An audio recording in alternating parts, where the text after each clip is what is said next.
नरेन दौरिया group of education institute द्वारा संचालित यशवी इंटर कॉलेज संत पूरनदास नगर सभी विद्यार्थियों का स्वागत करता है। मेरा नाम राम प्रकाश दीक्षित है। सभी विद्यार्थियों को मेरा शुभ। मैं आज आपको श्रद्धा और मन पाठ पढ़ाने जा रहा हूँ। इसके रचयिता जयशंकर प्रसाद जी है और अपनी पुस्तक उठा करके वो पैराग्राफ देखेंगे जहाँ पर लिखा है कि दुख की पिछली रजनी बीच बिकसता सुख का नवल प्रभात, एक पर्दा झीना नील छिपाए जिसमें सुख का गात, और जिसे तुम समझे हो अभिशाप जगत की ज्वालाओं का मूल, ईश का रहस्यमय वरदान कभी मत इसको जाओ भूल। कवि कहता है कि जब श्रद्धा और मन का मिलन हुआ तो श्रद्धा आत्मविश्वास से युक्त और आदर्श व ऊंचे विचारों की नारी थी। मन इस सांसारिक कठिनाइयों और मुसीबतों को झेलते झेलते बहुत दुखी हो गए थे। उनका मन मानस निराश हो चुका था। उनकी स्थिति किंकर तब विमूढ़ की हो गई थी। क्या करें क्या न करें। तो श्रद्धा मन के मन में विश्वास जगाती हुई कहती है कि हे मन, दुख की पिछली रजनी बीच बिकसता सुख का नवल प्रभात। दुख की पिछली रजनी माने रात्रि का आखिरी पहर, माने ब्रह्म मुहूर्त की बेला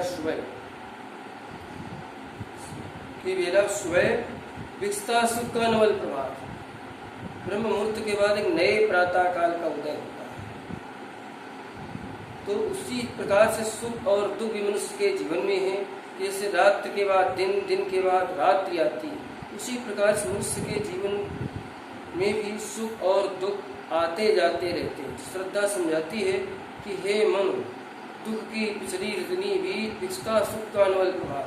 जैसे रात्रि के आखिरी पहर के बाद यानी ब्रह्म मुहूर्त में एक सुंदर अद्भुत प्रातः काल का उदय होता है, ठीक उसी प्रकार मनुष्य के जीवन में भी भीषण से भीषण दुख रूपी रात्रि के बाद एक सुख रूपी सुंदर प्रातः काल का उदय होता है। अर्थात दुख के बाद मनुष्य के जीवन में सुख अवश्य आता है। सुख और दुख का चक्र मनुष्य के जीवन में चलता रहता है।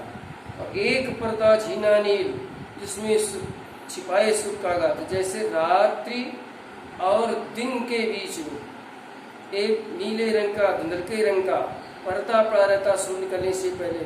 एकदम रात के बाद एकदम सूर्य नहीं आता, बल्कि ब्रह्म मुहूर्त की बेला में जो हल्का धुंधलका पना रहता है और ठहराव सा होता है। इसके बाद सूर्य आता है, धीरे धीरे सूर्य आता है। तो जैसे रात्रि के अंतिम पहर के बाद धीरे धीरे एक सुंदर प्रातः काल का उदय होता है और एक धुंधलके रंग का रात्रि और दिन के मध्य में एक पर्दा पड़ा रहता है। ठीक उसी प्रकार मनुष्य के जीवन में दुख के बाद धीरे धीरे सुख आता, एकदम सुख नहीं आता। जिसे तुम समझे हो अभिशाप।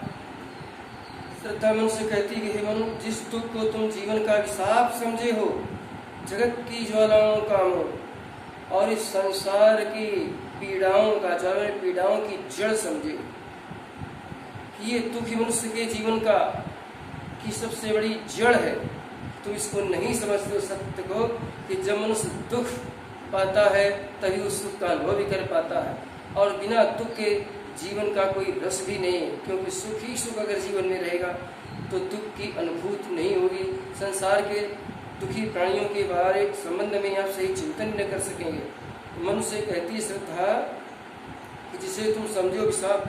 अरे मन, जिस दुख को तुम जीवन का अभिशाप समझे हो, जगत की ज्वालाओं का मोह और सारे संसार की पीड़ाओं की उलझनों की जड़ समझे हो, अरे ईश का रहस्यमय वरदान, अरे वही तो परमात्मा का एक रहस्यमय पवित्र वरदान है। इसे कभी मत जाओ भूल, इस सत्य को कभी मत भूल जाओ। क्योंकि मनुष्य के जीवन में सुख और दुख आते ही रहते हैं। दुख के बाद सुख, सुख के बाद सुख। सुख सदा रहता नहीं तो दुख का भी अंत है। यही सोच कर सदा सुखी रहता संत। सुख दुख मनुष्य के जीवन में चक्र में आते जाते रहते हैं। इसलिए हे मन, तुम हताश मत हो और अपने कर्म के प्रति उठो, जागो और जो करना चाहते हो आगे भविष्य में, तो सोचे हो मन में करने के लिए, उसके लिए उठ खड़े हो। और ये निराशा का समय नहीं है। ये आत्म चिंतन करते हुए श्रद्धा ने मन को आत्मबल बढ़ाया और उनके जीवन को आगे बढ़ाने की प्रेरणा दी। इस पद्यांश में ये बताया गया।